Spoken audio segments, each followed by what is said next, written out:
Hey, it's working. There you go. All right, we're live. Hey, everybody, this is John from Legends Tabletop Podcast. This is episode 13. We Oh have with us wow, tonight. 13. Yeah, 13. Well, There's your interruption. there's an interruption. 13. It's not Friday, but it's Halloween, so 13. I guess that's a good sign, maybe. Yeah, Um, this will be the cursed or blessed episode. I don't know. After how today went, it could go either way. I know, right? Seriously. Well, with us tonight, obviously, I have Vince with me as usual, and tonight we have Tod Foley, co-creator of Daytrippers. It's a surreal science fiction reality hopping RPG. How's it going, Todd? Hey, it's going good. That was a mouthful. Well done. Thank you, thank you. So I guess you reached out to Vince and asked if we wanted to take a look at Daytrippers. We both read through it. Yep. It's a fun little book. It's short. The core rule book's only like 44 pages or so. So it's a quick read. What was the impetus behind coming up with Daytrippers? It started from a conversation on storygames.com where mostly Mike Burrell and myself were talking about, remember Mobius, Giraud, Bilal. These are artists from the old heavy metal days who did really surreal French, colorful science fiction in an illustrated way. And we were talking about how to get that sense of strangeness across in a game. Now, I come from sort of old school. I mean, I worked for Iron Crown back in the 80s Nice. and did a bunch of stuff for them. And I enjoy the OSR. I like a lot of randomness in Conzo. I'm a strong proponent of the auteur GM, and so that was my approach. But Mike's approach was a little different, and the approach to story games, of course, is a little different, right? They approach a role-playing game from more of a narrativist point of view, try and work within structures and themes that come from sort of a writer's stance more than the character stance. And so Daytrippers was sort of a way to fuse those two things together. And I hope I've managed to do here is create a game that you can play along a spectrum. If you've got a very story gamey, improvisational, collaborative kind of a group, there are rules in the core book to handle that. That's the only book that you would need. If you're a traditional GM who wants to play a more auteur kind of style, a lot of heavy prep, or if you like the randomness of just rolling on tables and going gonzo, the Game Master's Guide is there for you to back up those kind of games. So you can go either way. Sure. Cool. Very cool. Going through the book, just in the fiction of the beginning, I really like the humor that was infused with the satire. You got the Church of OMG, Celia Sardassian, and the Mega Media, the Better Watch It slogan. Those little things in the beginning really, they hook you right at the front end. You're like, oh, this is really cool. You really get into it. It's written in a really fun perspective. I try to keep the world fun and sarcastic, also very, very light, because this is not a setting. Really, I want the GMs to come up with their own ideas about what worlds are, and so I really lightly hit a bunch of tones that I think will give the GM to work off of major corporations, rival Daytrippers, pre-generated characters and groups and that kind of stuff. So you can get started on creating your world. But I want the home Earth to be just kind of, remember the original Star Trek series, the first year. I mean, the first series. They went for 3 years. Hardly ever talked about Earth. Mm-hmm. Earth is this sort of just sort of assumed ground zero, XY0 of normalcy, right? Right. That's the kind of tone I was going for, because if you just take today and kind of assume it's today, but there's neater gadgets, that gives you sort of a ground that everybody can assume is there, not put a lot of energy into it, because the energy is going to come in, the daydream world, wherever it is that you go, that's going to be someplace tremendously weird and strike a really strong contrast between that and the quote-unquote real world. Yeah. Yeah, like you said, it is more on the aspect of rules light. With only 44 pages, it's not it's not a Fantasy Flight tome that's usually out of order and not indexed very well anyway. Yeah, this was really easy to follow, and whenever I'm reading something like this, if I can read it and it holds me, and I don't put it down, and I'll come back to it, or it tires me in any way, that just turns me right off. This, like John said from the get-go, it draws you in, and you want to know more. You're like, oh, this is a badass concept. This is a badass game, and I love the fact that it's both character and player driven, and the GM's role can be as hands-on or hands-off as the players want. That flexibility was very important to me because I come from the old school. I recognize GMing as an art form, as a high art. But I also come from an experimental theater background, and I recognize that the narrativists and the improv artists are going for something more collaborative, just as tasty, but different. And I wanted to be able to either fuse those things together or at least give your group a chance to play it how you like. Mm-hmm. Yeah, and it's cool. Like you talk about, it's more of a narrative style. It reminded me a little bit of Edge of the Empire, or was it Burning Wheel? Is more of a narrative-focused game, and it kind of resonated a little bit for me that way. It just gave me a hint of that style of play, which. I mean, you can even do that with D&D if you really want to. The mechanics don't necessarily support it, but if your table wants to role play and they really get into it, and it's all into the characters. I mean, you could play whole sessions and not roll dice if that's what your group is willing to do. I think that those groups are probably fewer and far between, but and a GM will take ideas from the players, and sometimes directly, but more often it'll be like, that's a good idea, but I'm going to tweak it a little bit. Right? Those kind of artistic GM decisions are into the rules of this game in the GM's guide. So if you play that way, if you're a high author GM, a lot of the things that you're going to read in the GM's guide are kind of coded in codifications of things that you do already. Like listening very closely to the words and the things that prompt emotional responses in your players. Filing that in your head so that you can reintroduce that into play later. You've got bleed, right? I like bleed. I like weird. Yeah.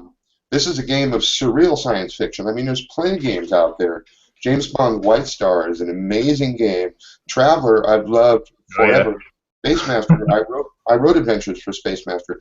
I love those crunchy, trad kind of exploration games, but Daytrippers is not that. I mean, you can do Star Trek with it if you want to, but what I'm going for in Daytrippers is the new wave science fiction of like the 60s and 70s, or the very earliest science fiction where no one really knew what they were doing yet, and they came up with concepts that, at least in their cultural moment, were mind-blowing, really strange.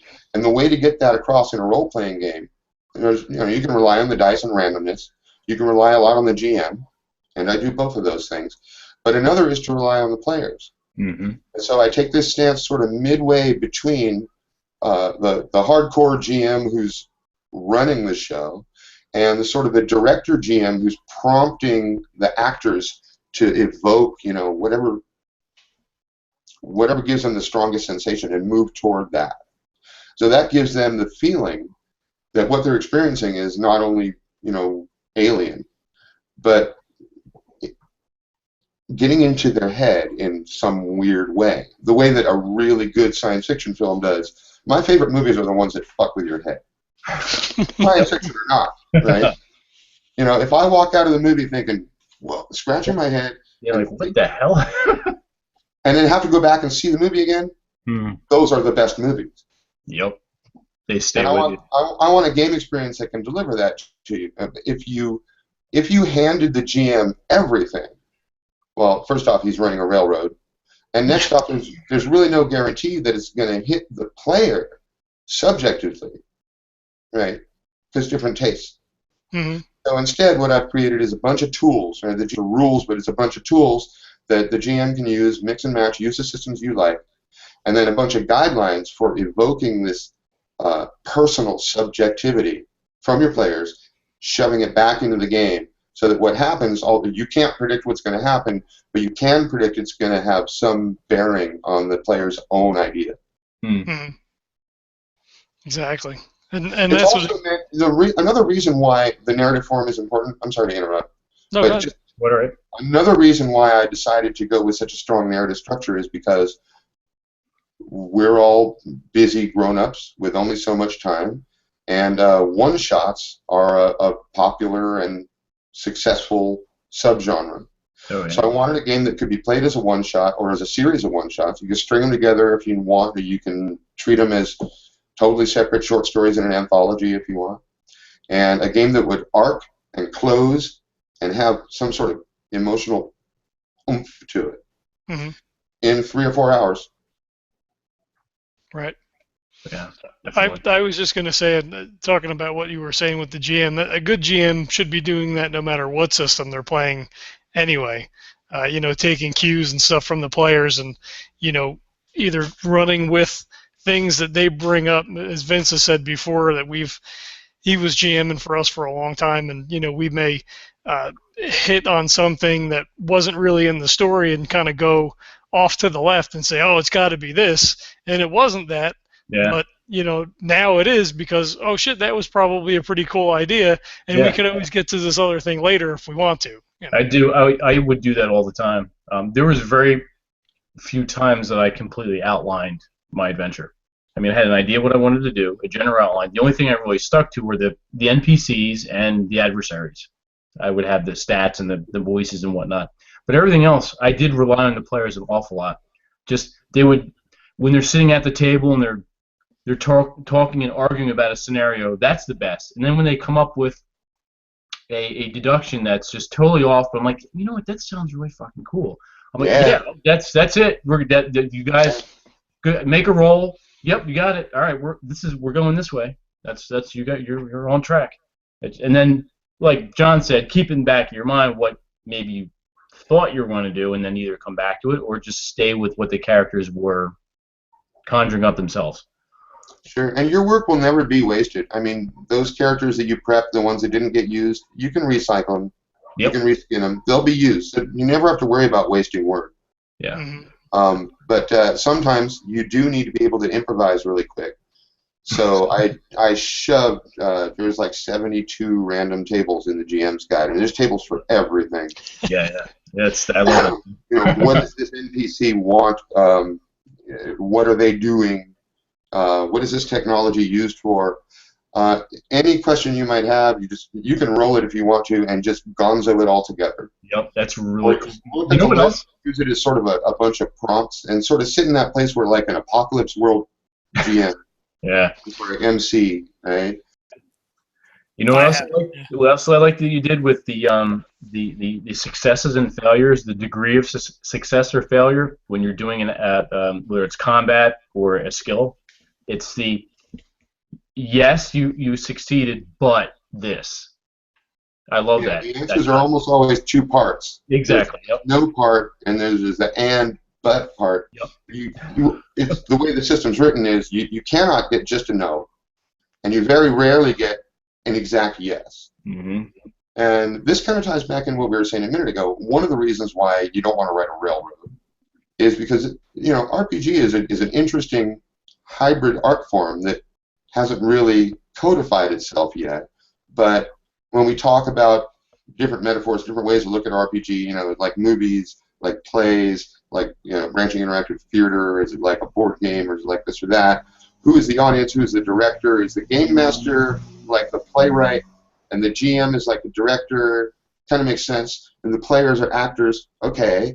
But you know what? We're all audience, and that includes the GM too. The GM wants to be surprised. He wants this to be entertaining. Otherwise, he's just an actor repeating the same lines.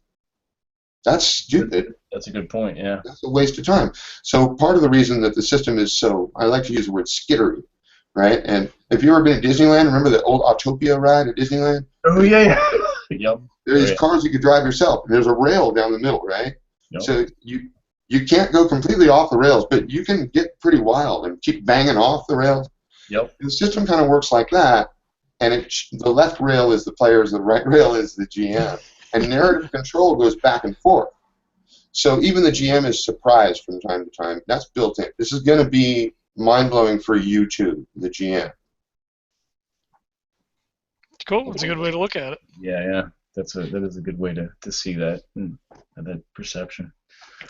I'm glad you brought that up, Vince, because that was the next thing I was going to bring up, the yes and the no button. Yeah, it's That's a narrativist trick that I lifted, by the way. I mean, you're familiar with Etrus By. I'm not sure how to pronounce it, actually. But it's a Norwegian-style role-playing game. Oh. And Mathias Holter, I'm going to slaughter his name. Came up with these cards. I might have some.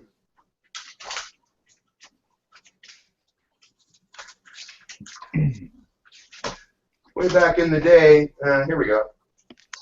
Yeah, these are the cards from the game of Etrus B. So there's like, yes, but, and this is the way that this is sort of the resolution system that was used in that game. I love that, and I stole it. Hey, it's the highest form of flattery. That's really cool. I like it. I just applied dice to it instead of cards. That's all. Yeah. Right. And that again, it as well harkens back to the Edge of the Empire, where you can have success or triumph along with a threat rolled up at the same time, as the dice cancel themselves out. So again, it just fosters that narrative, that dialogue between players and the GM, which is never a bad thing. Oh yeah, in fact, it forces it. In Daytrippers, if you get a positive result, the player narrates. Negative result, the GM narrates. Mm-hmm. Yep. And so going taking a step back a little bit as far as the character creation, it's stripped down. It's pretty easy to get through, and you can also bank points for later. And so it has a progressive character creation. So you can find yourself in a situation where nobody took a lock-picking, thievery kind of a skill, and you're like, oh, we've got to get into this thing. And like, oh, yeah, well, I did a stint in jail for 3 weeks for shoplifting or whatever. So then all of a sudden... How many times have you seen on TV that exact thing happens? You've got a character that you watched for like 2 seasons, and then all of a sudden you learn in one episode, oh, yeah, he was in Vietnam. Yep. And he totally knows how to kill people. Yeah. Yep. With a shoe. Actually, what I was thinking when I was writing the game, I kept thinking of Kung Fu, and there would always be this scene where Kwai Chang Caine was like locked in a metal box or trapped up on the hill or wherever he was, and he would flash back, and he would remember this lesson from his youth.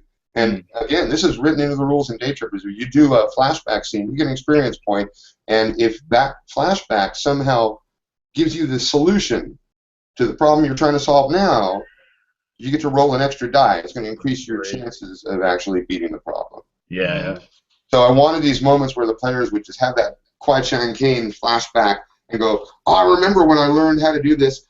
Let's see if it works. Yes. You just made that up. You just made it up right now. I mean, the GM gets to make up shit right now. Right? Why can't the players? That's true. Hey, that's all fair. Sounds good to me. I think there's probably a little bit of a hurdle to get over, because I think most players are going to want to spend all the points to get all the things right away. So in fact, you almost have to go into debt. Sorry. The evil didactic GM in me is going, no, I'm going to make it so that you really can't get exactly the character you want. Yeah. Unless you're going get to hurt later, yeah. Yeah. If you're going to debt, now I've got a reason to pull you into adventure after adventure after adventure. Oh, yeah. Exactly. I was gonna say that gives you the good hook to get the players to do all the things. That's definitely cool. I want on page 28 when you go into the dream worlds in theory and practice. Dr. Howard Belknap Barker, is that a nod to Lovecraft and Frank Belknap Long? It is. All right, cool. That's what I thought. I do that a lot. I put a lot of like favorite writers and philosophers and scientists, and sometimes I scramble their names or take two people and fuse them together. Yeah. The Promethean figure at the beginning of the book, Dr. Zion Diaspora, he's Buckminster Fuller plus Coulter. Man, I can't remember his first name now. Dan Coulter, I believe. Okay. He's an open source technologist and brilliant scientist who shares all of his work online. Okay. And so I took those two gentlemen and I fused them together. And I find this isn't particular to Daytrippers, but why not talk GMing tips a little bit? When you want to create an interesting NPC, often what I'll do is I'll just take two people and fuse them together. Okay. Like one character who's real and one who's not real, stick them together. All right. That's a good way to generate an NPC without having to think too hard. Right, yeah, right. True. That is very true. I like the Howard Hughes nature of Diaspora towards the end there. Just kind of a hermit comes out in the wheelchair. Mm-hmm. Yep. Yeah, he's the guy that kicked it all off. Yep. And I never really get too specific on what exactly the year is now, because I want GMs to be able to do whatever they want to do with it. I don't even tie technology to a timeline. I got into that trap before when I wrote Cyberspace. I wrote this timeline from like 1989 all the way up to 2042. Oh, wow. And a lot of that stuff did come true. The technological stuff on my timeline mostly came true, but it came true faster than I said it would. And meanwhile, then there was all this stuff about Cold War and Russia. Like, oh no. Got that wrong. Didn't see that. So I decided not to get into that trap this time. I just listed a bunch of technological advancements. I put them in the order I think they'll happen in, but I didn't even put years on it. So it's like another list for the GM to look at and go, do I want nanobots in this? Yeah, all right, we have nanobots. Right. Got to leave it open and flexible. Now, I've taken some flack for this too, because like Vengers Satanis, who said that this is a game for people smarter than him. So what he said, he would recommend it to people smarter than him. And that there's a lot of heavy lifting involved. If you play it that way and you're a heavy lifting GM, all those tools are there for you. But all those tools are optional. Right. Yeah, just guidelines. I mean, You gotta get the players in. You gotta get them motivated to write the story for you. yeah. And then the GM goes along for the ride. Well, in the GM's guide, I go into quite a bit.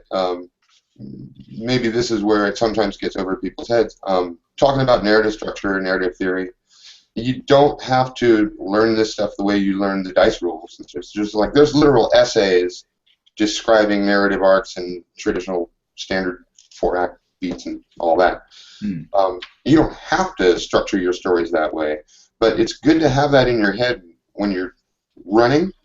Start thinking about, like, if we're nearing the end of the session, I know we want to wrap up around 1 a.m., and now it's like 11 or a quarter after 11, and I haven't hit the peak of Act 2 yet. I know it's time to insert a crisis. Now, I don't have to be formulaic about it, because I don't want all my stories to be the same, but it's a good idea to have that arc in your head and look at the clock once in a while. Because if you want the games that really let everybody go home feeling, a cool taste in their mouth and a sense of closure, you got to kind of time it a little bit. So that narrative arc is an important thing to think about. Yeah. And so there's a lot of theory attached to the back of the book, but the gist of it comes down to, watch the clock, think of the narrative arc, and when the players get to a point where you need something exciting to happen, throw in a crisis. Look at your list of NPCs, decide which one's going to become a problem now. Just do it. Right. who's coming to collect the debt that they went into when they did their Yeah. character creation and bought their ship.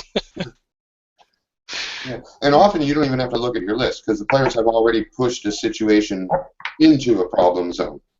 You know, Yeah, that's true. you know, sometimes the players, naturally, things will escalate. You know, Vincent Baker did a great thing in Apocalypse World where he took a bunch of practice and principles that a good GM always does, and he built it into the system. And I've tried to do some of that here. You know, if you're an R2 GM with years of experience and you're good at reading people and you're good at improv, you're going to find a lot of your practice encoded into the rules of this book. Mm. Okay.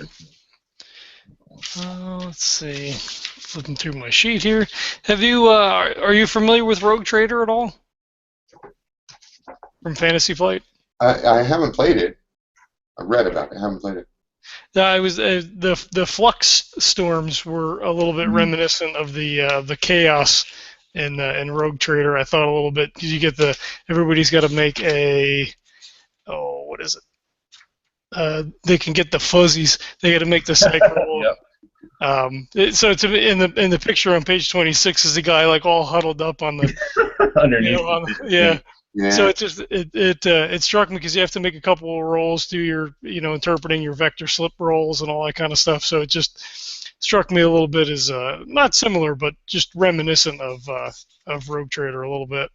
Yeah, I didn't lift that from Rogue Trader. The whole idea of having to watch your sanity, basically, it came from Call of Cthulhu. Yep. Yeah. And I don't know if other people played Call of Cthulhu this way, but in my group, sanity was not just something you tracked on its way down, but it was something that we actively rolled against all the time to see if we could make sense of what we were seeing. Mm-hmm. And that's the way that psyche is used in this game. Yeah. And of course, the reason there has to be a psyche stat in this game is because this is a game that's trying to get inside your head. It wants you to bleed. I mean, the best games are going to be the ones where you're a little bit unsure on where's the line between you and your character. Some of the ideas that come out of your head may sound like fiction to you, but whose head did they come out of? Yep. Right. You know, and so this is a game that's literally trying to get into your head and trying to get that experience where hopefully the players are completely immersed. The GM is on their toes and surprised and entertained at the same time. And then if you work within that arc, you get a sense of closure that everybody goes home with an experience that, the best games make you think about stuff in real life. Because the best movies, the best books, they get inside your head. And you walk away from that experience thinking, if I use that as an allegory for this or that in my real life, I can see the theme. Yeah. Now, no one sat down and wrote that theme beforehand, because, again, that would be a railroad. But if you listen closely to your players and you touch on those issues that motivate them emotionally, they get them either excited or frightened or whatever it is, and it varies for different people. And people with a lot of triggers, this may not be the approach for them. That's right. I know. But people who like the deep, bleedy kind of experience, this game is geared to drive right at them. Yeah. I know Ross Payton, our PPR podcast, he usually has some sort of moralistic choices that have to be made, in-game. They play a lot of Call of Cthulhu, but it bleeds over into the other games they play, like Eclipse Phase.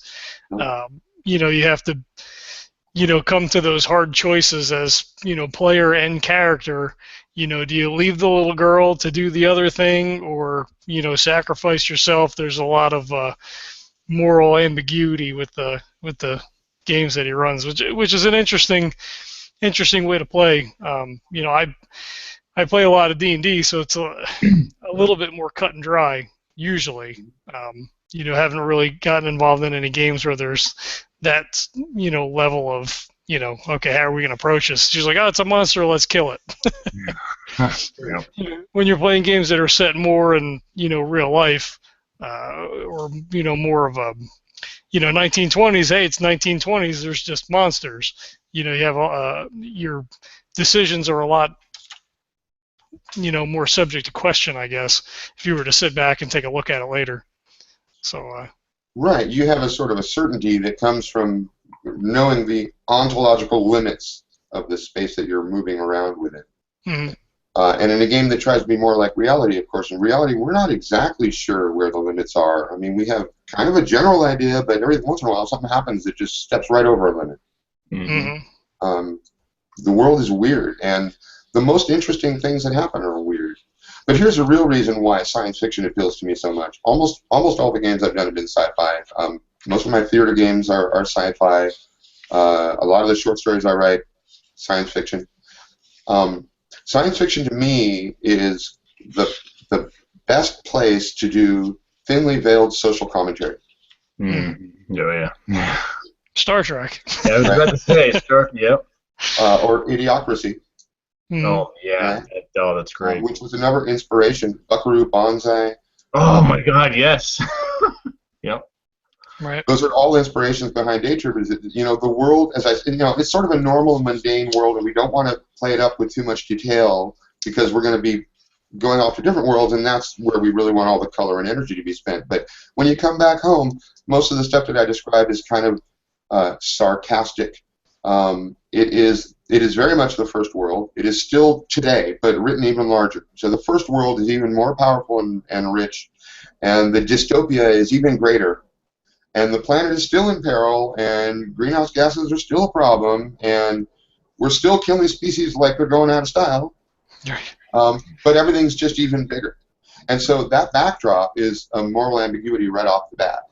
You can, and it depends on the player, really. It's open, because you can set up a situation where Company X hires you to go to this planet and convince the locals to accept some trinkets in exchange for some extremely valuable resource that they have. And you're abusing these poor people who don't understand your economic system. Right. And you can go out and play it that way and try to make your diplomacy rolls and fight the monsters and convince the natives, win the contract, come home with the trade, and feel like you succeeded.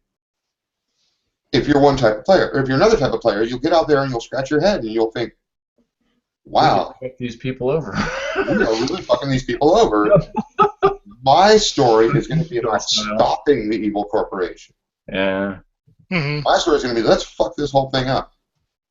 Maybe I'll lead the people in a revolution against the corporation that hired me. The game should be broad enough to allow both of those. So what the GM does, he sets up what I call a plot field. Instead of a plot line, oriented. You've got these objects, characters, locations, events, and items. They're just sort of sitting there, waiting to just be set in motion, and then you start bumping into each other, making things happen.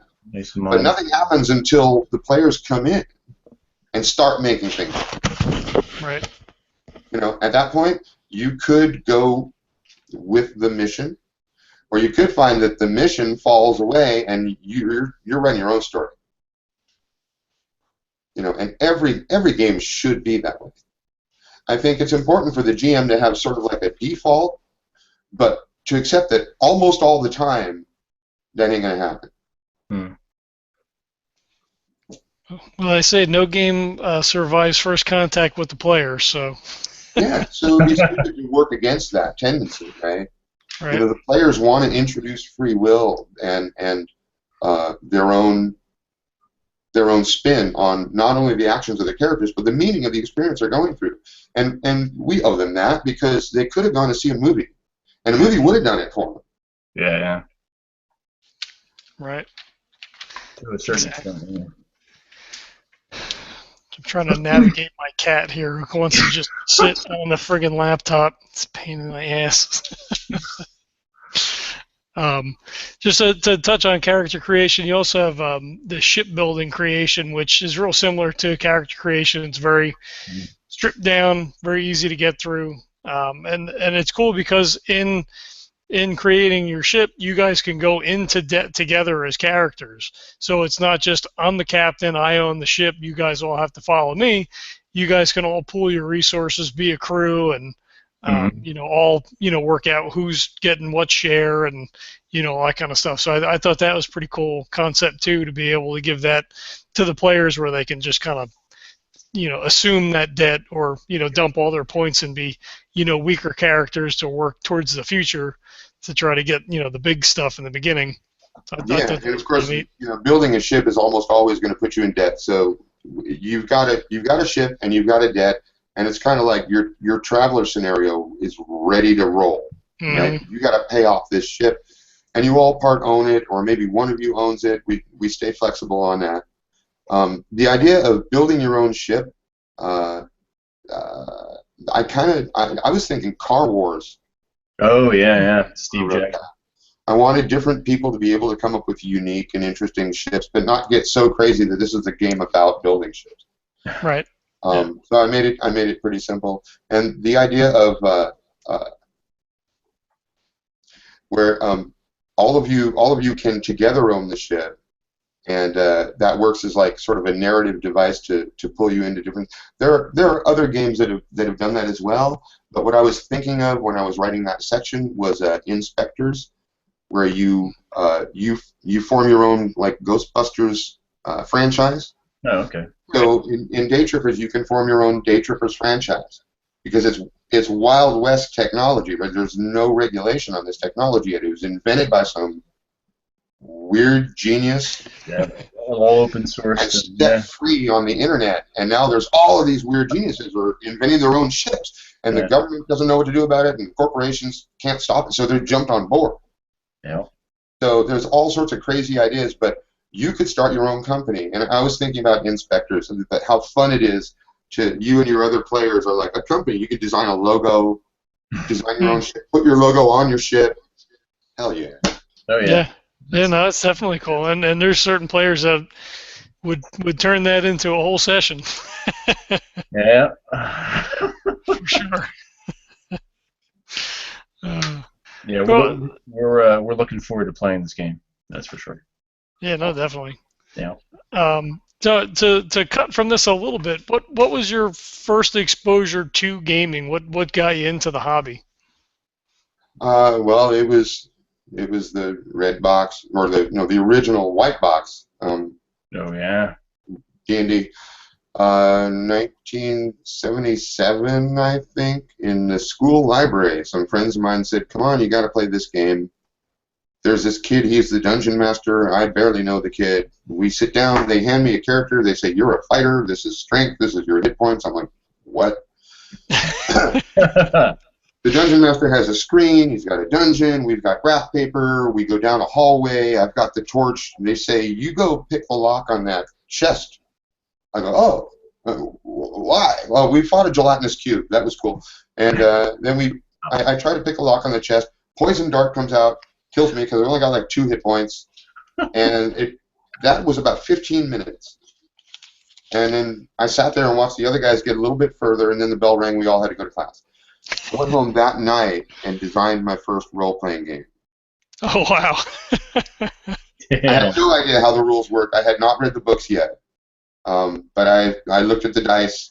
I kind of guessed at what was going on behind the screen, and I'm like, okay, everything's random. I created a game called Doors, where literally you rolled rooms. I had a list of like 666 different rooms that I literally drew, and then you would draw that room on your graphic. Every time you went through a door, you would roll what the next room was and draw it on the graphic. Yeah. That's pretty awesome. Yeah, it's cool. That was my first exposure. My entry to the field on a professional level was, I like to tell this story because I think it's important for people to know. The best way to become a professional game designer is to talk to professional game designers, talk to publishing houses. I wrote a fan mail basically to Iron Crown Enterprises saying, I really love the Space Master system. My friends and I have been doing this and this, and it's crazy, and we love it. And hey, by the way, while I'm here, do you ever accept submissions, cold from unknown authors? Mm-hmm. And I was surprised to get a letter back we actually sent physical paper letters back and forth. Right.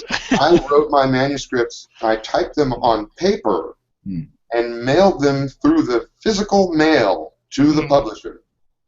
I know you can't understand this. But that's how it all started. It was just by writing a fan mail and saying, "Hey, would you look at some of my shit?" And he said, "Yeah," and then he bought it. That's Wow. really cool. Yeah. And now, we've obviously, gone leaps and bounds past, actually sitting and writing letters. Yeah. You could just take stuff straight to Kickstarter now. You could, cut the company out altogether and just say, hey, this is my thing. I made it and I love it and you should love it and give me your money. Yep. True that. I'm not a Kickstarter fan myself. I'm indie now. Mm-hmm. So I'm the publisher and the layup artist and the art purchaser and the researcher and the fact checker and the license procurer, as well as the writer and the designer. Right. And those were not hats for me to wear. I mean, a professional Kickstarter program manager, I've heard it's kind of complex. I'm not sure that's something I want to bite off, and it feels like I'm holding my work for ransom. I'm like, I won't let you have this until you. I get an idea, man. I want to fucking write it, and if you want to support my ideas, buy the book, because I'm going to use that money to write more books. Mm-hmm. Right. And speaking of buying the book, you can find the book on Drive-Thru RPG. Mm-hmm. Yeah. Yeah, you can. Are yourself on the website, on your website as well, or just on Drive-Thru? Well, if you go to daytrippersrpg.com, both of the books are available there with buy buttons leading to different places. Drive-Thru, RPG Now, it's on PayHip, and it's on a new site that I recommend to everybody. You should check it out, games-onboard.com. It's run by Mark Knights. He's a great guy. He's located in Tasmania, and he recently acquired the exclusive license to all of the Lumpley games. All of D. Vincent Baker's games are now for sale through Mark Knight's Games on Board store. So y'all should check that out. Cool. Very cool. I was always on the market for new games, RPG, board game, card game, or otherwise. Yes, indeed. Definitely. Let's see. What else do you have, Vince? Well, I'm looking at your As If Productions site, and I'm digging the layout, especially the font. You are indeed a man of many hats. You've got the Too many hats. Yeah, it's Look what they've done to my hair. But yeah, this is great. This is overwhelming, actually. I'm enjoying perusing the site. Now you do. I'm 52 years old.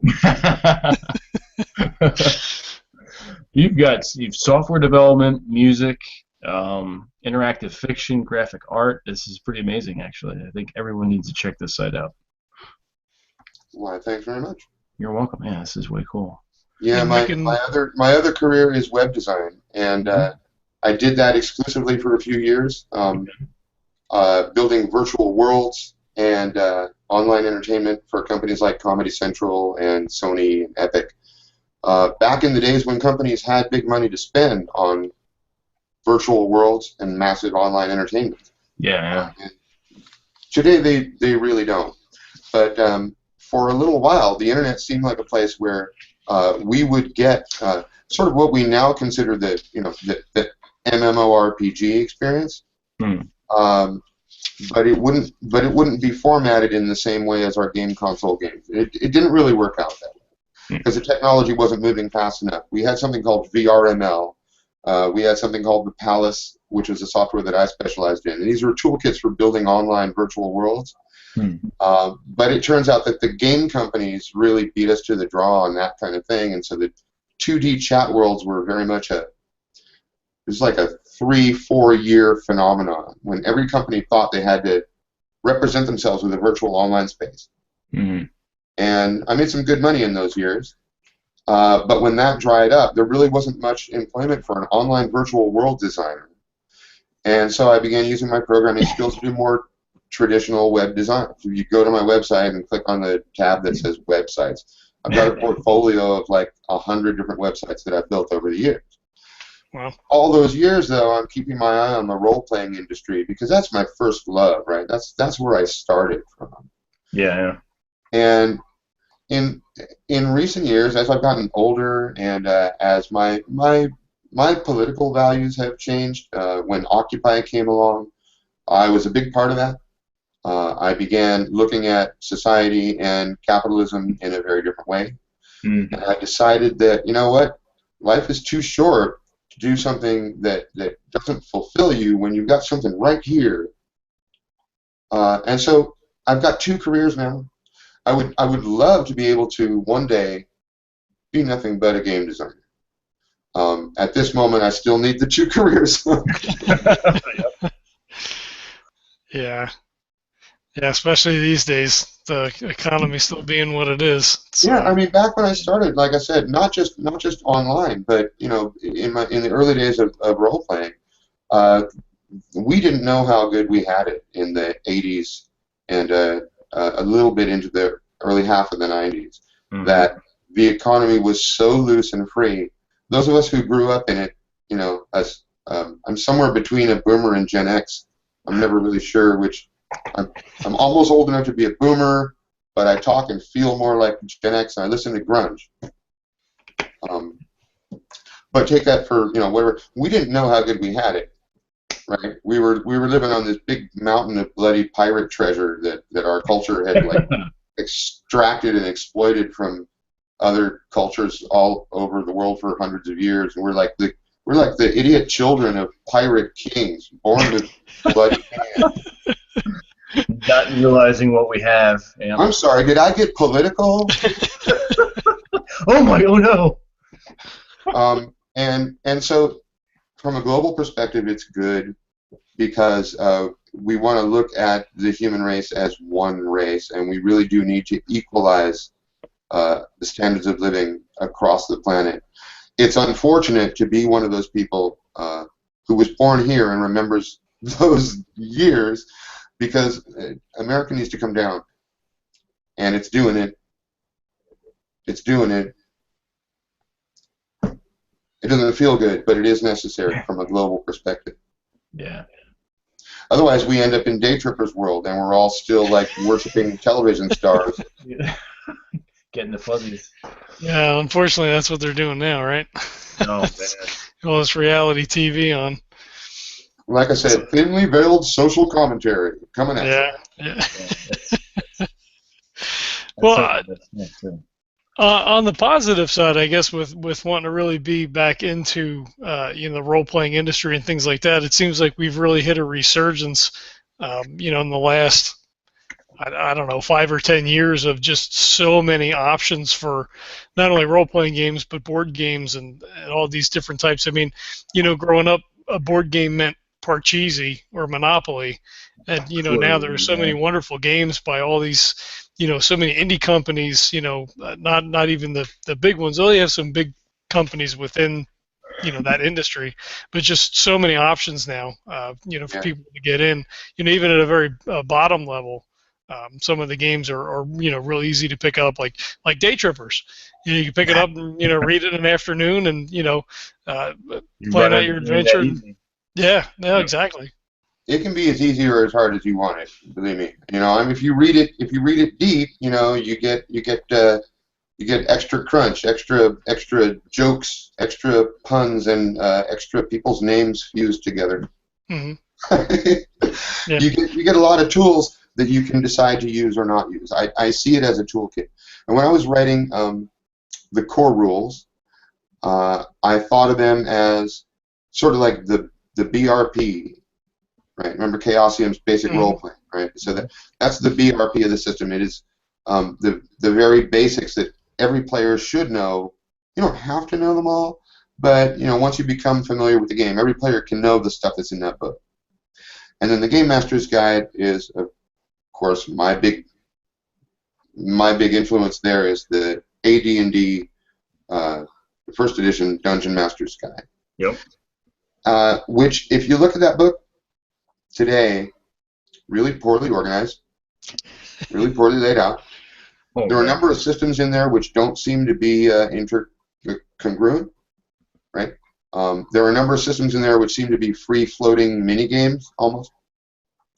And that's exactly the approach that I was taking with the Game Master's Guide for Daytrippers. It's not a do this, then do this, then do this kind of a thing. It's more like you open up the toolbox, and here's all your tools. Hey, I'm not the artist. You are. Yeah. Here's the tools. pick one Yeah. or many. Combine them, put them together, however you want to use them. Yeah, exactly.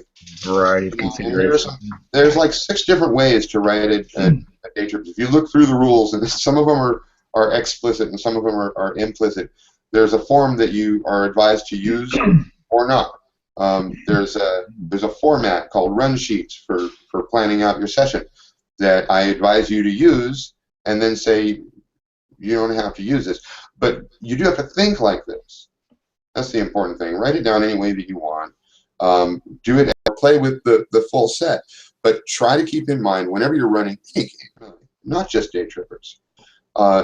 You got these NPCs, locations, objects, and events.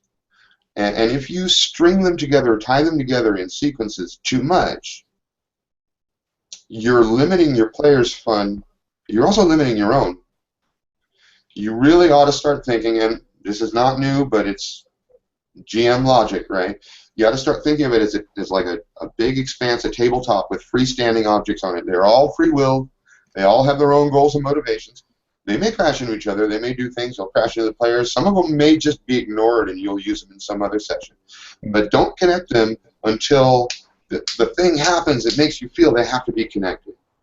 Gotcha. Right. That's how you get a story to emerge. You know, because we're looking for a story to emerge. I want to be surprised. I'm not surprised if you discover the story I wrote for you. And clap my hands and say, "Good little mice, you ran through the maze." Exactly. Right. You know, that's not fun for me. Red box. What's fun for me is like I get off on being an artist who pushes you until you come up with something that pushes me. Mm-hmm. Right? The best GM, he wants to scare you. He wants to make you almost die. He wants to push you up against the ropes, up against the wall. The best games are those in which you think you might die, but then you don't. Yep. I did that all the time. He's in the business of losing. The best games, the GM threatens and scares you and then loses. Mm-hmm. Well, if there's no threat, then there's really no engagement from the player. You know, if you don't value it either. Yeah, I mean, like I said, I play a lot of D&D, and I love to take players to blood eat or knock out at least one player in a combat, because then there's at least the potentiality for, wow, this could go really bad. Because if there's never that, it's like, well, why are we doing it then? If you're just going to run through everything and there's never really any threat, then let's just watch a movie. There's not really any serious engagement. It's just, okay, we're going to roll dice, I'm going to do a little bit of math, and we're going to move on to the next encounter, we're going to do it again. And I mean, I guess it works, but... Wait a minute. You do that? Because when I did it, you always fucking complained. You're like, we can't win. We can't do it. We just can't win. You know what? If the GM, there's a huge spectrum of different kinds of subgenres within role playing, and I don't want to diss any one genre, because no. As an artist, I want that palette to be as broad as possible. If I want to write something that's literally on rails, and maybe I can come up with a reason to justify that, like if I've created a really, really evocative setting, and it includes music and poetry and smells and sounds, who knows? This is art. If I can create an evocative experience and take you on rails, well, then it's like a choose-your-own-adventure book or like a Disney theme park ride. But guess what? Those are both cool. Mm-hmm. There's just a different kind of cool. Yeah. Right. Right? It takes a lot more work, though. It takes a lot more artistry to justify running somebody down a railroad. You have to be fucking Orson Welles. You have to be Stanley Kubrick to justify that much railroad. Yeah. Most of us are not that good. I'm a good improviser. I can do voices. I've got a lot of stories in my head, and I can flex in lots of different ways, think of lots of things at one time, and keep numbers in my head. So that's the sort of skill that you need, because you want the plot to sort of surprise you when it happens. Mm-hmm. Yeah, that's true. Definitely. No, definitely. Yep. What do you got, Vince? Anything? I got some pocket lint. Pocket. Yeah. I think we I'm not covered. wearing any pants, so I don't have any pocket lint. Oh my God! We've got other kinds of. There you go. I get the Red Red Bull Bull owes you deal. some money now because I'm cracking the Red Bull. Oh, there you go. We'll give you Sam Adams too. I already drank mine. I need more. I don't get enough caffeine. It's funny. I've never had a Red Bull. What, like, how much caffeine is packed in there? Like, how many It's cups like of 2 coffee? cans of soda, I think. What? I I I like Monster. I'm a bit of a masochist that way. They taste like shit, but I kind of enjoy the flavor. Yeah, Really? I've tried a couple different ones. Red Bull I like for the taste, even though it's more expensive. It is 80 milligrams of caffeine, and then it's also got taurine in it and 27 grams of sugar. Oh, okay. It's pretty high on the sugar, but Whoa! I know, right? Yeah. Oh, it's gonna leap out of your chest like a alien. I'll tell you something. For me, anyway, it is creative fuel. Hmm. I will stay up all night writing adventure modules like a madman because I'm working on a supplement for Daytrippers Okay. called the Daytrippers Golden Age Adventures. Cool. And what I'm doing is I took 16 classic adventures from the 1939 to 1952, I think, is the latest one, and converted them by deconstructing them, turning them into plot fields. Oh So wow. there are stories in the book by Frederick Pohl, Philip K. Dick, Henry Kuttner, Stanley Weinbaum, a lot of classic sci-fi authors. It's like some of their earliest stories back from the days of Amazing Stories turned into Daytrippers adventure models. It's going to be 16 stories, one big color book, and Red Bull helps That's me write that. your fuel. There you go. Powered by Red Bull. Totally powered by Red You have anything by Edmund Wilson? Bull. I do not. Oh, okay. Because one important thing is that all the stories that I'm using have to be public domain. Oh, okay. That's true. Yeah. So they are that. Gotcha. Okay. Cool. Makes sense. And that's Well, that's indie means indie budget as well, you know. Yeah. Now is that's a current work in progress? Yeah, I'm writing that. I expect that will be out first quarter of next year. I can't be any more specific than that because I've got a bunch of art and a bunch of stories to work on. Right now, about half the book is in second draft, and I've made some contact with some great artists. You know, this is something that the internet allows that was never possible when I was designing games the first time. We designed in a vacuum in the 80s. There was me and there were my friends, and they were my playtesters. Some of the modules I wrote, I didn't even playtest with my friends. I just wrote them, and I sent them into the publisher. And the only time you met other GMs was at cons. Yep. And the cons only happened once in a while, and we didn't have the money to go traveling across the country. So basically once a year, you'd meet other GMs and be able to talk shop. There was no such thing as this internet where there's now a whole community, game designers you can go to, ask questions, and reduce to best principles and practices all of these common problems. You know, this is amazing. So I'm taking full advantage of that now. I'm networking now like a son of a bitch. I mean, never had a chance to do it in my first career as a game designer. And now I'm all over Google Plus, and I'm like bartering web services for art and hooking up with other writers, getting feedback in exchange for, you know, proofing manuscripts. This is amazing. I mean, to an old school guy like me who left the industry and then came back, you know, there was no internet, and now there's an internet. Oh my God! Yeah, it's mind blowing. What you can do now, and and doing all this, it's almost just another job. Maintaining the social networks, like you said, the contacts, the forums, the message board, everything. It's completely amazing. It is. It's as you were saying, going to cons and the distance and the money, it just totally leveled that playing field. Mm-hmm. Yep. So we would like what we're doing now is, to me, we're trying to wrap my head around it. It's just, I mean, I'm an IT guy, but still, to me, it's like magic. There were only like 3 magazines that you might get a review in, and then there were people did zines. Zines were popular, but they were literally little pieces of paper folded 8 times. Mimeographed, yeah. The guy who knew the guy who made the zine, he'd never get one. They only made like 100 copies because they were all Xeroxed on their boss's stolen time. Yep. Right. That was how you got reviewed in those days, if you were lucky. Yeah, they used to have the ads in the back of the RPG Network Polyhedron magazine, and then you had Dragon, and then shortly, I guess in the late 80s, early 90s, you had Dungeon come out, which was Different Worlds was my favorite. Okay, yeah, and Gygax for a brief time had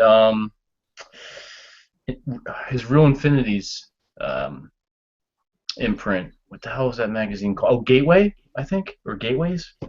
That was out for maybe a year or 2. I don't recognize that one. Yeah, that was a short-lived endeavor. So, and then there's there was an issue of Different Worlds that had a game inside it, an idea for a campaign. It was called God Wars, and it involved agents who were like contacted by this mysterious extra-dimensional entity called the Tao, who gave them a magical wristwatch, and the wristwatch allowed them to travel through space and time, and then there are a whole bunch of random tables for rolling shit. The day that I read that, and this must have been like 87 maybe, 86, 85, I don't know, in the mid-80s, was when Daytrippers was born. Like when I first thought, wow, reality shifting as the setting of a role-playing game. File that one away. Yeah.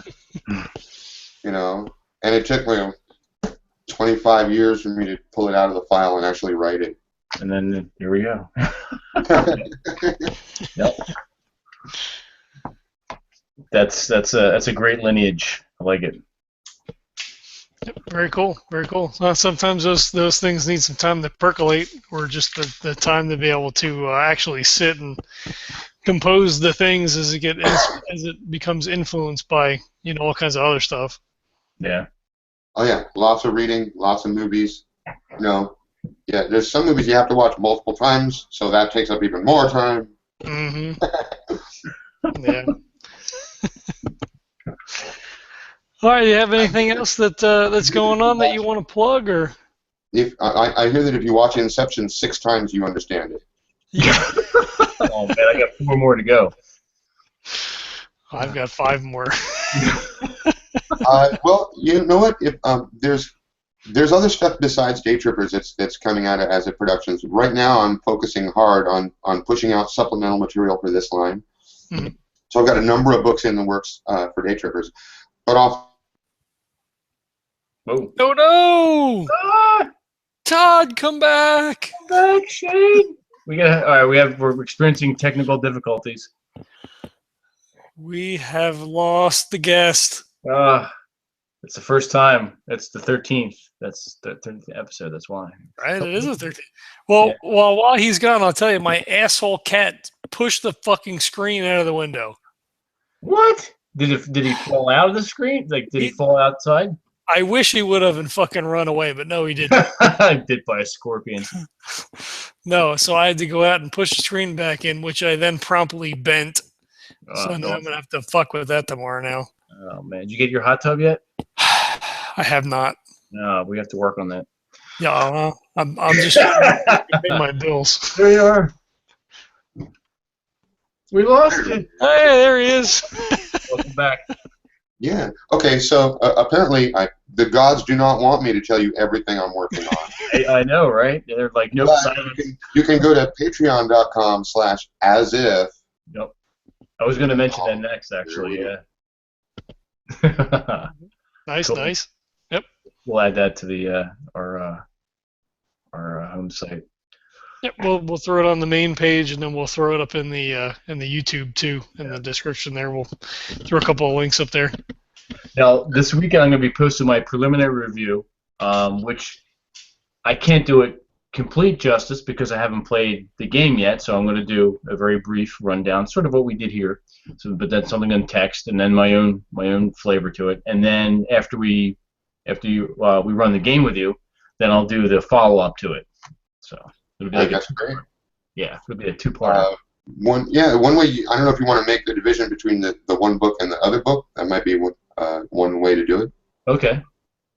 That's a pretty good idea. It'll allow me to delve more and let the Game Master Guide percolate as well as we're talking about percolation. So I think it's probably best to actually approach them that way because there's a reason that I wrote them as two books. I could have made it one book. Obviously, when I started, it was one book. Yeah. But as I started working on it, and this idea of wanting to be able to run it with a GM, with a strong GM, or with sort of like a weak collaborative GM. Yeah. It started to occur to me that I need a player's book and a GM's book. And there are things in the GM's book that you're not supposed to tell your players. Yep. The game does have that, because the GM has to sometimes with it. Now, this doesn't mean that the GM is a manipulative bastard. No, the GM is an artist, and if he does anything to manipulate you, trigger you, mess with your head, or kill you for no good reason, he's an asshole who should have his artist card revoked. But until he does that, give him the benefit of the doubt. He's trying to produce an artistic experience for you, and I've given him a toolbox to do that. Not everybody wants to run that way though, and so there's a reason those two books are separate. They really have very different goals. Mm-hmm. There's the BRP, and then there's the Game Master's Guide. Yeah, that makes sense. That makes total sense. Sorry, I'm getting distracted. Jesse sent me an email. Hi, Jesse. It's the other podcast I'm on. They're redoing their logo, so he was sending me some stuff. Okay, cool. All right, let me get out of that window. Yeah. I'm easily distracted. Thinking about redoing my logo. I think I need to work a Red Bull into it somehow. There you go. Pouring a Red Bull into it. I owe these guys, really. Well, Red Bull, if you're listening, we have you have somebody for the sponsor. You gotta Are you looking for a spokesman from the fringe of a niche within a niche within a niche? That's me.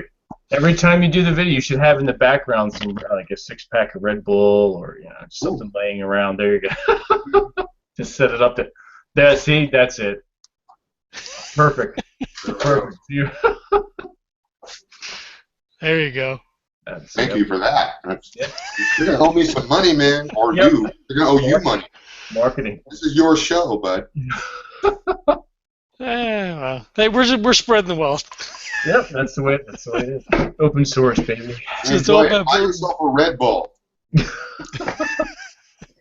know what? I'm gonna get one tomorrow at work. I'm gonna try it because of this conversation. They actually have the best taste of all of them. That's all I can say. I mean, it's like, it's expensive. You buy like a malt liquor.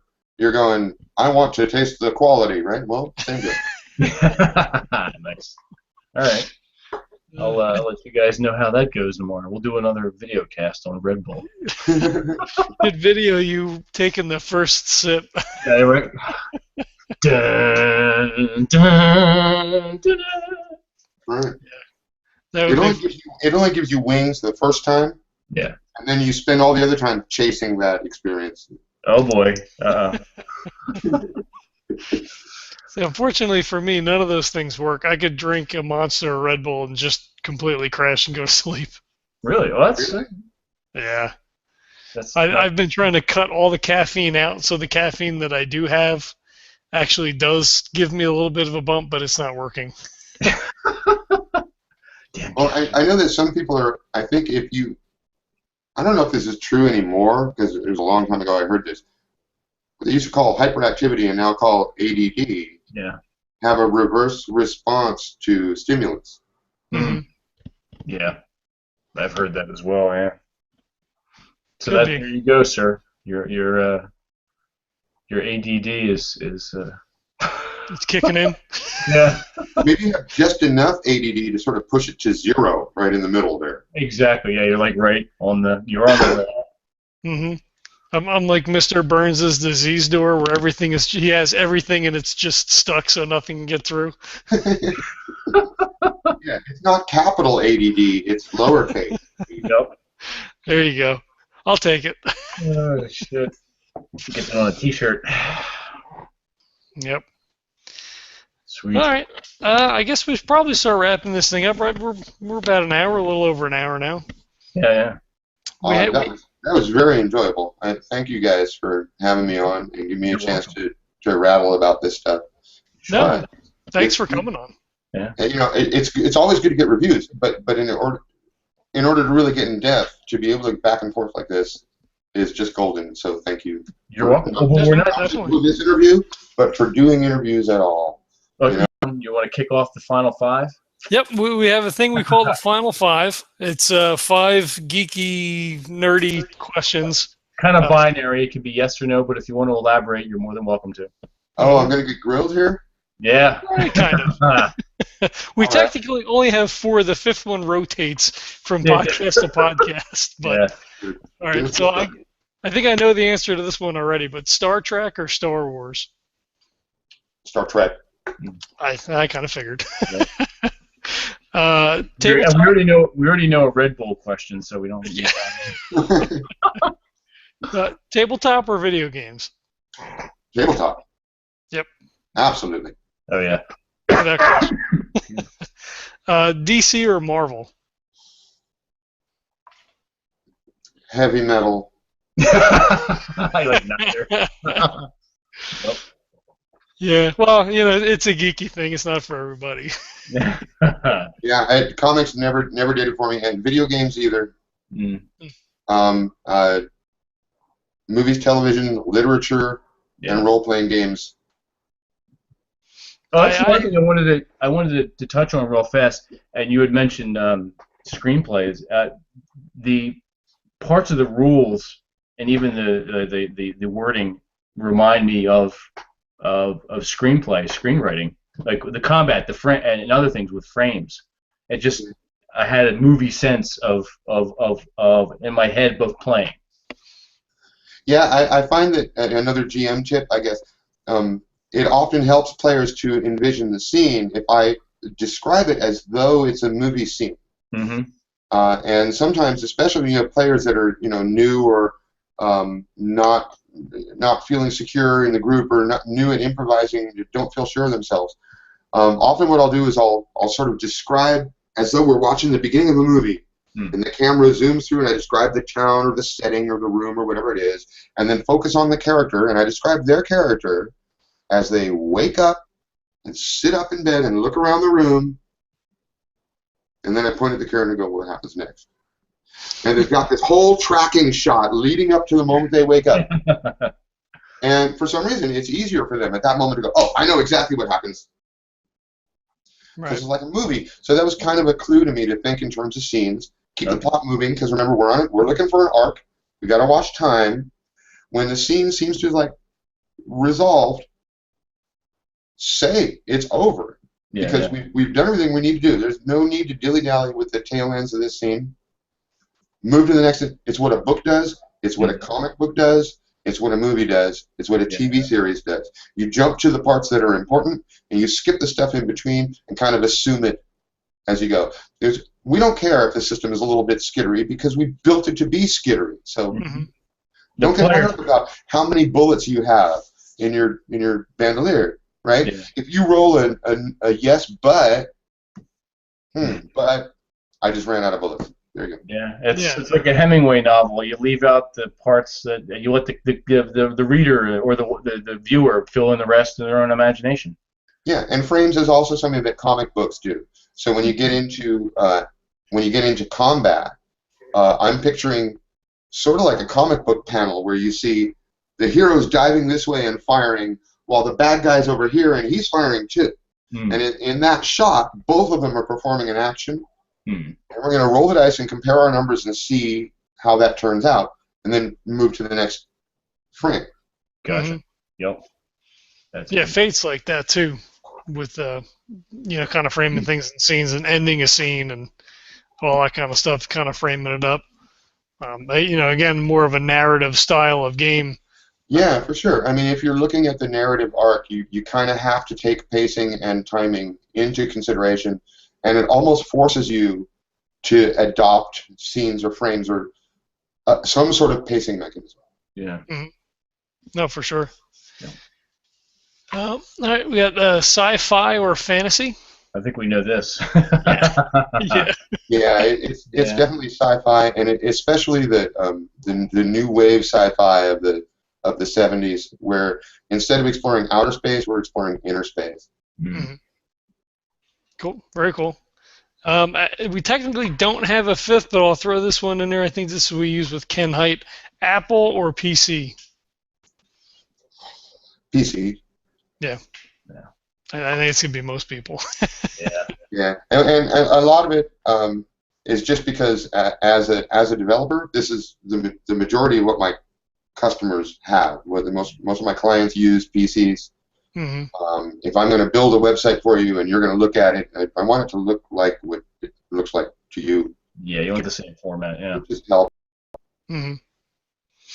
Yeah, we need to come up with a good fifth question. We'll have to do that off air, I guess. When it comes to web servers, however, I am open source all the way. Mm-hmm. The next Apache, MySQL, PHP. Yeah. Yep, use that a lot. Nice. That's the way to do it. Word. All right, I think that's all we have, unless you have anything else, Vince. It's one of those things where I'll think of a shit ton more questions later. So, having said that, well, I need to have obviously when you run the game, but have you back for some follow-up interviews and just like updates and whatnot if you're up for that. Great. All right, cool. Yeah, if you have new stuff coming out, we'll definitely come and get you on so you can pimp it out. Yep. Right on. Sweet. Machine, yo. Word. Yeah. Up in the Weird, awkward, overly qualified, money hat wearing pimping machine. That's right. And there's nothing wrong with that. Somebody's got to do it. Welcome to the future, man. I have this idea that in the future, all artists will create two personas. One of them for selling out. You got to eat. And hey, just because you're making money doesn't mean you're selling out. No, if you're doing something you love and you're doing it sincerely and with integrity, there you go. Yeah, but the other one, yeah, fuck integrity. Sell it the fuck out. It's evil. It's evil Todd and good Todd. Yeah. Yeah, evil Todd has a black beard. Got the exact. Yep. That's how we know the difference. Right. We'll have to watch for that next time we have you on the podcast. See which. If your beard is dyed, then we know. I've never considered dyeing my beard, and now I am. I know, right? Yep. Mess with you. A black fedora. We'll have to work out the details for a live game, maybe in mid to late November, if that works. I don't know how we can discuss that further. I'm down. There's Google Plus. You got my email. Cool. Let me know what your schedules are. Me personally, the later in the day, the more I like it. All right. Yeah, that's fine. I keep hacker hours, and I don't usually wake up before noon. Oh, that's awesome. I love it. You're my hero. That's fine. We're 3 hours. Well, it would be 2 hours difference now, so that's fine for me. Yeah, it's already 12:24. Yeah, I'm already into Thursday. How's that for real? How's the weather Thursday?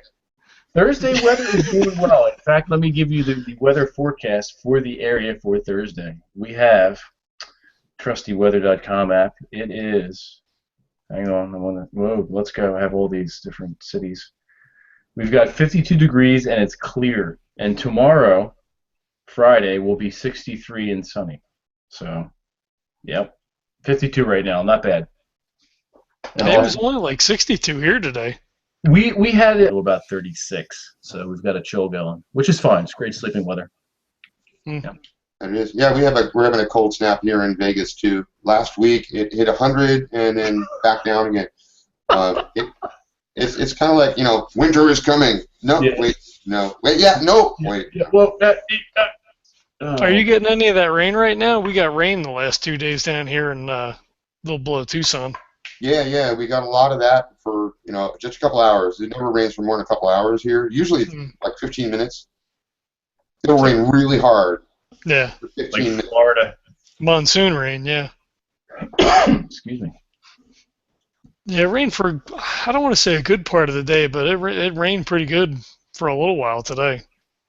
It was pretty cool out. I took the kid up to the school for a performance tonight. I think it was like 62 when I was driving home. Oh, it finally feels like October. Mm-hmm. And fall is my favorite season, but since I live in Las Vegas, fall and spring are both just like 10 days long. I was just saying, what, 10 minutes? Gotta enjoy it. Gotta enjoy it while it's there. Oh, hell yeah. We get fall in December. That's what I get down here in Arizona. Yeah, don't sleep through it, because it's like, oh. Yeah. Seriously. I don't know if I can handle that. I mean, our falls aren't that extensive anymore. I mean, as a kid, I remember, well, in the wintertime, I remember more snow, and I seem to remember a more chill, intense autumn. It's not as invigorating as it was when I was a kid. So. No, these days I feel like the weather has. I remember all of these nuances of weather when I was a kid. Now weather just feels like you're getting slapped with a cold fish, and then you're getting slapped with a hot fish, and a cold fish, and then a hot fish. Yeah, it's almost insulting. I mean, come on, shit. Yeah. I do miss that from not being in New Jersey, but the falls that we've had before I moved out to here were, 2 weeks of really nice weather. You go right from summer to winter. It's terrible. Yeah. Actually, this so far this has been pretty good. Mm-hmm. We're going on about 3.5 weeks of decent fall weather, with just minor variations like today, 77, which is, it's not too bad. It's bearable. That's nice. Look at the positive side. Soon we'll fuck up the planet so bad we have to build big domes over the cities, and then it'll always be 75 degrees. Yes. Everywhere will be San Diego. Yeah, right. Big snow. Then we won't be able to afford to live anywhere. Seriously. Oh shit. This has been cool.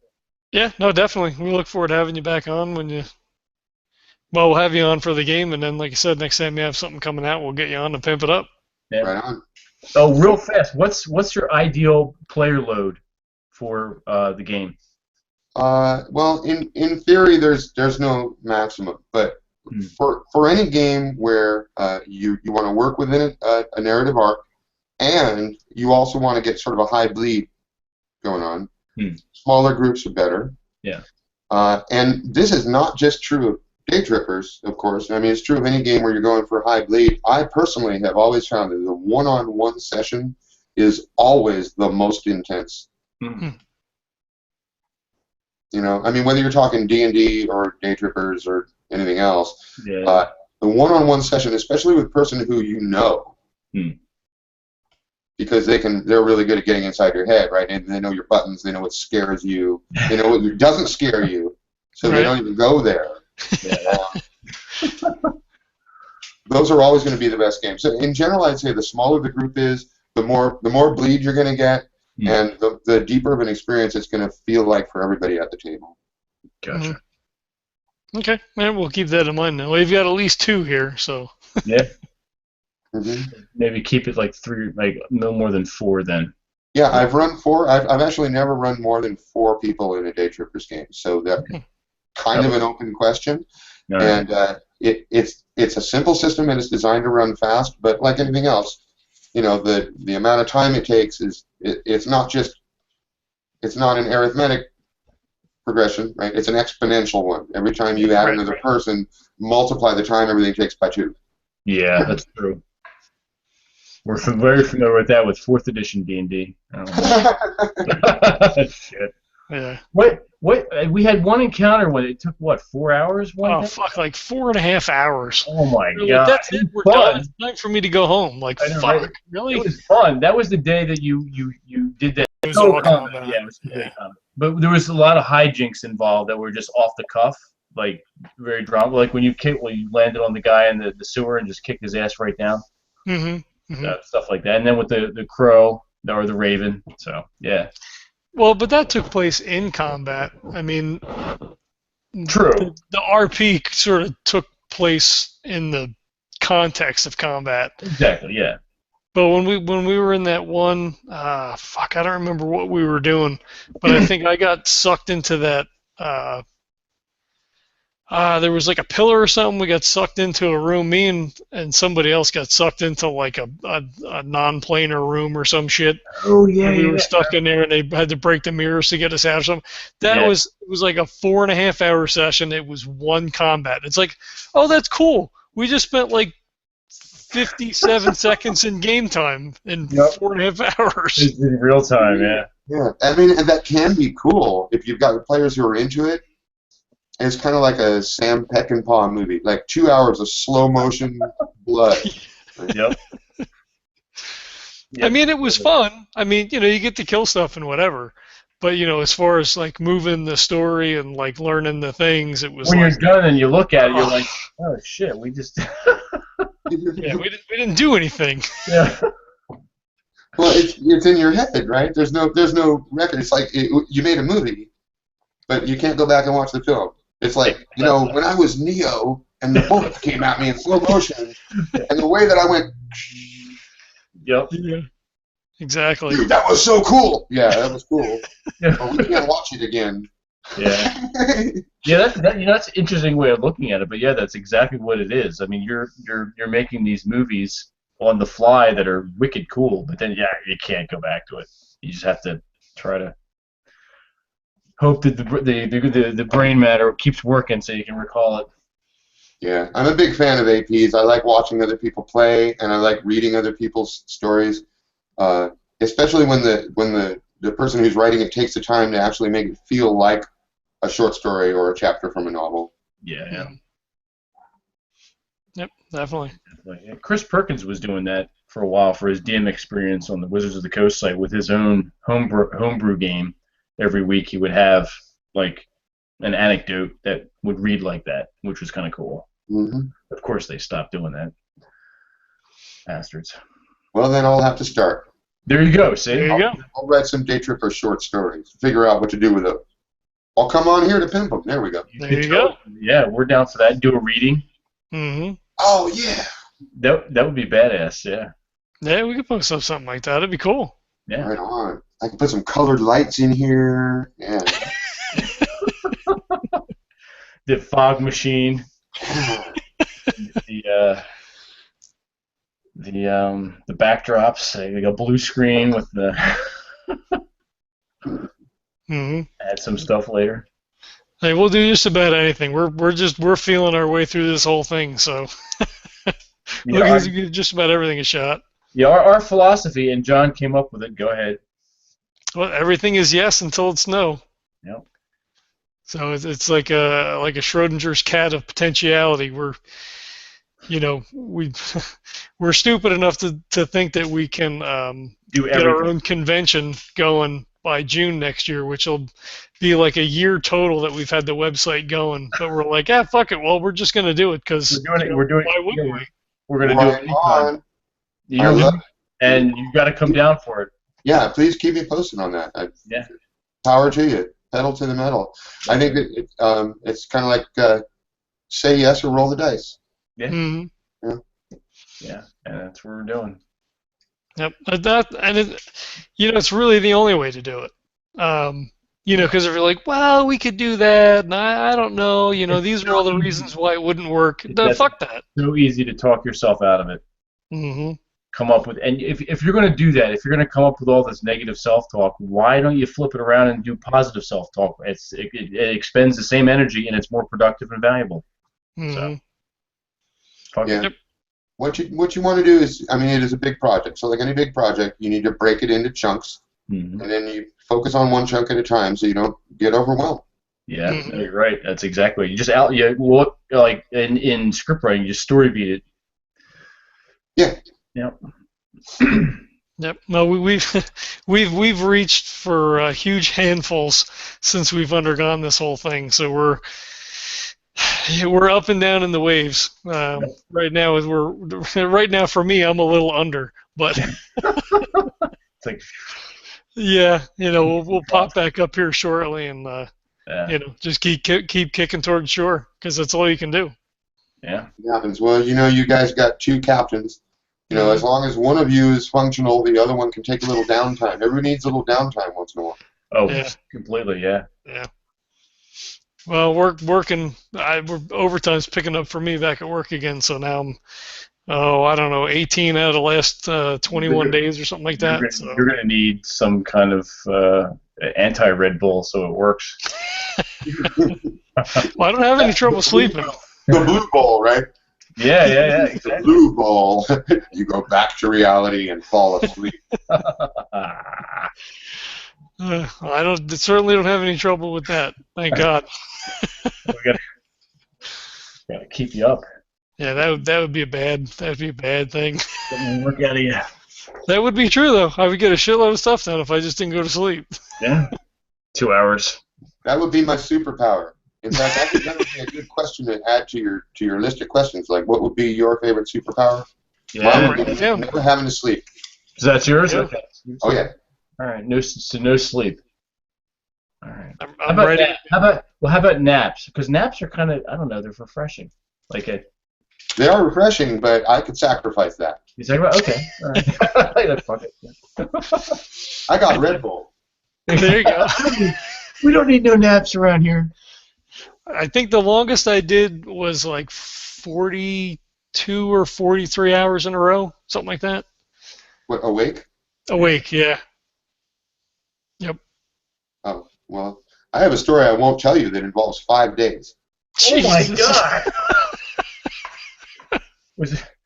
Oh my holy! Followed by a short period of unconsciousness, which was unplanned. Damn. Yeah. Oh boy. Does that involve Burning Man in any way? It's funny you should say that. Yeah, matter of fact, it did. Okay. Oh It boy. involved Burning Man and a certain chemical, which we won't get into. Gotcha. All right. Enough said. Well, that'll be a story for sorry viewers, but you're not going to hear that story. At least not here. That's true. No, my record without chemical assistance is much closer to John's. But being inspired to work on whatever you're working on, I will often lay down to sleep and like just for 2.5 hours, and I'll roll over and wake up with an idea and just go back to the desk and start again. Mm-hmm. And so I don't even have like real sleep schedule anymore. It's like fall down for a few hours, get back up and keep working. Like, and every time I get back up, it's like, man, I need to be doing this, Yeah. It doesn't feel like shit, I wish I could sleep more. No, it's like, whoops, fell asleep. Back to work. Like, damn it, I fell asleep again. Falling asleep is a mistake. It's a whoops. Yeah. The enemy sleep is the enemy. Definitely the enemy. It wants to make you unproductive. It wants to make you have great ideas that you can't remember clearly and haven't written down.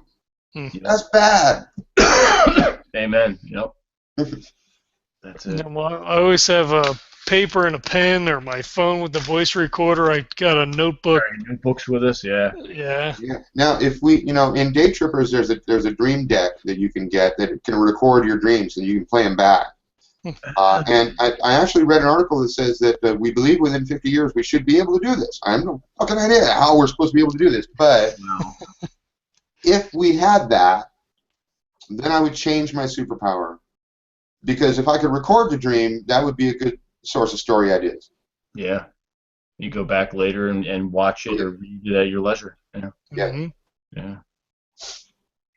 You'd still drink the Red Bull, though. It's, Oh, it's for taste now. absolutely. Yep. Cool. All right. Well, on that note, on the untellable story, we'll wrap this up. I want to thank Todd for coming on and chatting with us and getting to talk about Daytrippers and getting to not talk about some other things. Okay. I accept my karma. And we're going to have Todd on again. We're actually going to do an actual play of Daytrippers here coming up. I guess next month or so. Yeah. So we'll bring that to you guys. You find that on our actual play Mondays. And if you have any interest in playing, reach out to us. Yep. Yeah. Shoot us an email. Sure, we'll get some listeners in. We have one viewer right now. Maybe you want to come and play Daytrippers. So shoot us an email. You can reach us at legendsoftabletop@gmail.com. You can also reach us on the website on our contact page. That would be legendsoftabletop.com. You can find us now on Stitcher. We're also on FeedBurner. You can find us on Twitter at Legends Tabletop. We're on Facebook. We are on Tumblr. We're on YouTube. You can't get away. We will catch you no matter where you go. Now, is that indelible, or are you reading off a cue card? No, it's just stream of consciousness. Maybe I'll have to record it. We'll just plug it at the end of. That'll be the outro. Yeah, with the music. Yeah. That's perfect. Yeah. I think that probably covers it. If you have any questions, comments, feedback, you could hit us at any of those places. Though I guess you probably couldn't send us a message on Stitcher, but I don't know, maybe you can. Who the hell knows? We just joined, so send us a message there if you can, and we'll find out. Yeah.